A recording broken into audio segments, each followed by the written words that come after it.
नमस्कार दोस्तों, मैं सुनील कुमार आपका स्वागत करता हूं आपके अपने चैनल क्या ऐसा होता है में।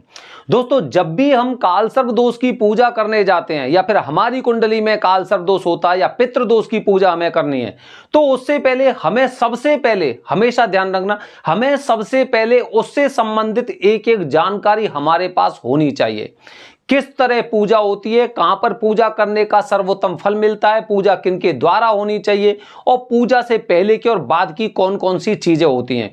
हमेशा मैंने अपनी वीडियो के माध्यम से आपको बताने का प्रयास किया है कि अगर आप त्र्यंबकेश्वर में पूजा कर रहे हैं तो त्र्यंबकेश्वर में पूजा जो सर्वोत्तम स्थान बताया गया है कालसर्प दोष, पितृदोष और त्रिपिंडी श्राद्ध के लिए, तो त्र्यंबकेश्वर सर्वोत्तम स्थान होता है। त्र्यंबकेश्वर में पूजा आपको वरदानी पंडित जी द्वारा करते हैं तो निश्चित रूप से वो पूजा बहुत ही ज्यादा फलदायी होती है।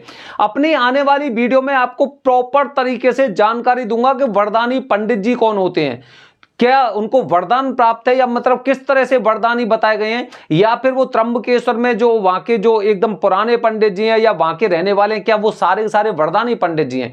वो सारी जानकारी मैं अपनी वीडियो के माध्यम से आपको दूंगा। लेकिन सबसे पहले आज मैं अपनी वीडियो के माध्यम से आपको बताने का प्रयास कर रहा हूं दोस्तों कि जब भी हम कालसर्प दोष की पूजा करने के लिए जाते हैं तो एक विधि होती है पेशी। तो आज मैं अपनी वीडियो के माध्यम से आपको सारी चीजें पेशी के बारे में बताने का प्रयास करूंगा। आप उसे अगर धीरे धीरे करके तरीके से अगर आप देखेंगे तो निश्चित रूप से पूजा, ये जो पेशी की विधि है, ये आपके काम आएगी और आपकी पूजा सफल होगी। दोस्तों, कालसर्प दोष के लिए सर्वोत्तम स्थान त्र्यंबकेश्वर या फिर आप महाकालेश्वर में पूजा कर सकते हैं। त्र्यंबकेश्वर में पूजा मंदिर में नहीं होती है, त्र्यंबकेश्वर में पूजा गुरु जी के घर पर होती है, वरदानी पंडित जी के घर पर। ठीक है, आश्रम की बात नहीं कर रहे हम, बाहर के पंडित जी की बात नहीं कर रहे, हम वरदानी पंडित जी की बात कर रहे हैं। अगर मैं उज्जैन या महाकालेश्वर की बात करता हूं तो यहां पर पूजा आपकी गुरु जी के घर में नहीं होगी, महाकाल मंदिर में होगी। हम किसी घाट पर पूजा नहीं कराते हैं, हम सिर्फ महाकाल के मंदिर में पूजा कराते हैं। जब हमें वो स्थान प्राप्त है तो हम वहां के अलावा किसी और जगह क्यों भटकेंगे, ये मुझे समझ में नहीं आता। इसीलिए हम हमेशा मंदिर में पूजा करने का प्रयास करते हैं। त्र्यंबकेश्वर में मंदिर में पूजा हो ही नहीं सकती क्योंकि मंदिर में इतना स्थान नहीं है। महाकाल मंदिर में इतना स्थान है कि वहां पर पूजा कर सकते हैं, वहां पर 1.25 लाख महामृत्युंजय मंत्र का जाप कर सकते हैं, किसी भी तरह का अनुष्ठान कर सकते हैं या फिर किसी भी तरह का जाप कर सकते हैं, लघु रुद्राभिषेक कर सकते हैं। ठीक है, तो पेशी क्या होती है, जानते हैं आप पेशी क्या होती है? दोस्तों, जब कालसर्प दोष की पूजा के लिए हम घर से निकलने वाले होते हैं तो घर से निकलने से काफी लोग 1 दिन पहले, काफी लोग 2 दिन पहले एक अर्जी लगाते हैं। अर्जी का मतलब दोस्तों पिछली वीडियो में आपको बता चुका हूं, अर्जी का मतलब एक पूर्व से एक प्रार्थना है। घर पे रहते हुए भगवान शिव से प्रार्थना की जाती है कि हम किस उद्देश्य के लिए आपके स्थान में आना चाह रहे हैं और वो पूजा करना चाह रहे हैं। जब आप ये अर्जी लगाकर घर से निकलते हैं और जब त्र्यंबकेश्वर पहुंच जाते हैं तो त्र्यंबकेश्वर पहुंचने के पश्चात आपको गुरुजी एक पेशी की एक विधि बताते हैं। जानते हैं पेशी क्या होता है? पूरी चीजें समझिए। आप कभी हो सकता है मेहंदीपुर बालाजी के मंदिर में गए होंगे। मेहंदीपुर बालाजी के मंदिर में भी मतलब आप ये समझिए कि वहां पे अर्जी भी होती है और पेशी भी होती है। पेशी का मतलब दोस्तों, पेशी का मतलब ये हो गया कि आप भगवान शिव के सम्मुख खड़े होकर अपनी कुंडली के दोष का विवरण कर रहे हैं, उनसे बखान कर रहे हैं, मतलब उनसे प्रार्थना कर रहे हैं कि मैं यहां पर इस दोष की शांति के लिए यहां पर आया हुआ हूं। ठीक है, मुझे इस दोष से मुक्ति मिलनी चाहिए और मेरी यात्रा का उद्देश्य ये था, यही मेरी इच्छा है कि कम से कम जिसकी वजह से मैं पूरी तरह से परेशान रहता हूं, इस दोष ने, जो कालसर्प दोष हो गया, पितृदोष हो गया, इन दोषों ने मेरा जीवन को बर्बाद कर रखा है, मेरे घर परिवार को पूरी तरह से तबाह कर रखा है। तो ये पेशी मतलब आप भगवान शिव जी के मंदिर में, भगवान शिव के मंदिर में, चाहे वो त्र्यंबकेश्वर हो गए या फिर महाकालेश्वर का मंदिर हो गया, वहां पर आप अपनी गर्दन नीचे झुकाकर, गर्दन नीचे आपको किस तरह से झुकानी है कि आप किसी राजा के सामने खड़े हैं, आप किसी महाराज के सामने खड़े हैं, आपका मस्तक झुका हुआ होना चाहिए और झुके झुके आपको अपने मुख से वो शब्द बयां करने हैं कि मैं यहां पर कालसर्प दोष की पूजा के लिए आया हूं, मुझे यहां पर कालसर्प दोष से मुक्ति चाहिए महाराज, मैं आपके दरबार में आया हूं और इस तरह से आप मुझे इस दोष से मुक्त करिए, मेरे ऊपर कृपा बनाए रखिए और जो अड़चने मेरे जीवन में, मेरे परिवार में आ रही थी, उन सब चीजों का आप निवारण करिए। यह पेशी है। लेकिन पेशी की विधि कहां से शुरू होती है? गुरु जी के घर से। गुरुजी के घर से जब आप निकलते हैं, जब आप गुरुजी के घर से आप निकलेंगे तो गुरुजी आपको विधि बताएंगे कि घर से निकलते हुए या फिर जहां पे आपने होटल लिया है, होटल से निकलने के पश्चात आपने जब स्नान कर लिया होगा, तो स्नान के पश्चात या स्नान नहीं भी किया है, पूजा से पहले की बात बता रहा हूं मैं आपको, जब आप होटल से निकल रहे हैं या फिर जहां पे भी आप रुके हुए वहां से निकलते हुए जब आप मंदिर में प्रवेश करते हैं, मंदिर में प्रवेश कर जाते हैं, तो उससे पहले ये जो दूरी होती है उसके पहले आपको कुछ कार्य करना होता है। वो कार्य दोस्तों क्या होता है, अब आप एक चीज समझिए, एक उदाहरण के लिए मैं आपको बता रहा हूं। आप अपने किसी रिश्तेदार के घर जाते हैं, आप किसी रिश्तेदार के घर जाएंगे, कैसे जाएंगे? आप कुछ ना कुछ तो उनके लिए लेके जाएंगे ना, कुछ ना कुछ सामग्री, कुछ ना कुछ फल, कुछ ना कुछ मिष्ठान उनके घर पर लेके जाते हैं। और ये भी हमें ना एक शास्त्रों के अनुसार बताया गया है कि हमेशा कुछ ऐसे लेके जाना चाहिए, खाली हाथ जाने का मतलब अशुभ होता है, अपने साथ कुछ भी चीजें लेके जाते हैं तो उसका फल शुभ होता है। मतलब आप अगर अपने साथ कुछ भी चीज लेके जा रहे हैं तो निश्चित रूप से सामने वाला परिवार भी खुश होता है और हम उनके लिए खुशियां लेके जा रहे हैं, ठीक है, हम उनके लिए शुभ कामना लेके जा रहे हैं, हमारी जो अंदर से जो मेंटेलिटी है वो बहुत अच्छी है, हम उसके अनुसार जा रहे हैं।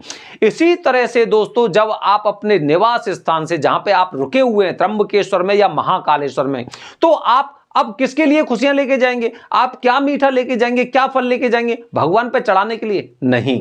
अब आप क्या करते हैं कि जहां से आप निकले वहां से निकलने के पश्चात आपको कुछ पैसों का, हो सकता है आपने कुछ पैसे से अर्जी लगाई होगी, हो सकता है आपने फल से अर्जी लगाई होगी, अर्जी की एक विधि होती है, ठीक है। तो अर्जी लगाने के पश्चात जो आपके पास है, या तो पैसे हैं या फल हैं, ठीक है, उन फल होंगे तो फल को आप जब उस स्थान से निकलोगे तो रास्ते में आपको भगवान शिव के कहते हैं एक दूत, भगवान शिव के दूत होते हैं, उनके लिए ये चीजें देनी होती हैं, ठीक है। घर पे आप किसी के रिश्तेदारों के घर पे जाते हैं तो आप मुखिया के हाथ में नहीं देते, बल्कि हो सकता है बच्चों के हाथ में देते होंगे चीजों को, जिससे उनको ज्यादा खुशी होती है, ठीक है। इसी तरह दोस्तों जब आप घर से निकल रहे हैं, अगर फल है तो फल और फल नहीं है तो जो पैसे हैं, पैसे का आपको कुछ सामग्री खरीदनी होती है। वो सामग्री क्या हो सकती है? वो सामग्री वो होती है जो उनके दूत खाते हैं,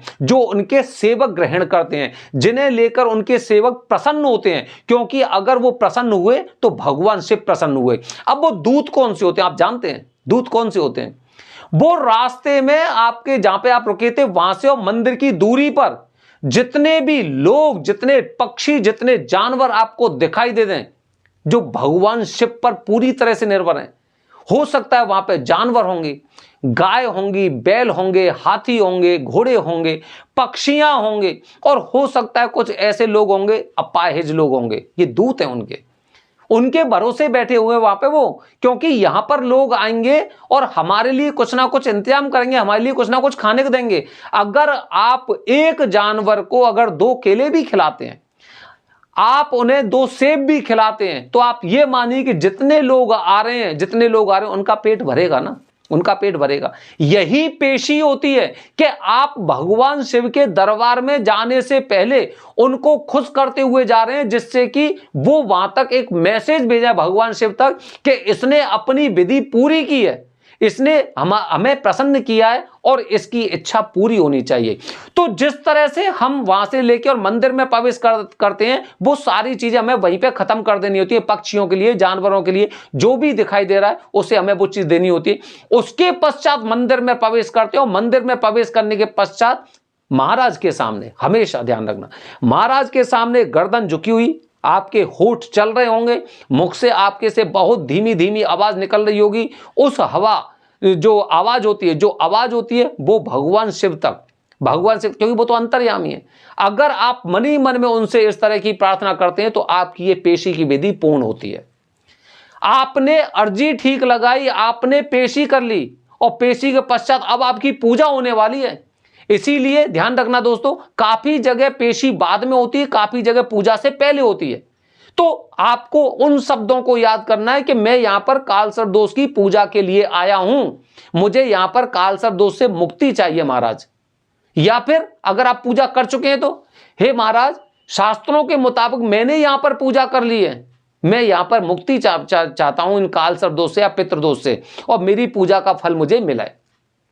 तो इस तरह से ये पेशी होती है, मतलब भगवान शिव से आपने अपनी पूरी पूरी प्रार्थना कर दी, पूरी उन्होंने अरदास लगा दी, अर्जी लगा दी, अर्जी के बाद पेशी कर दी, और उसके पश्चात आपकी जब पूजा होगी ना, तो निश्चित रूप से आपको ये फल मिलता है, निश्चित रूप से मिलता है।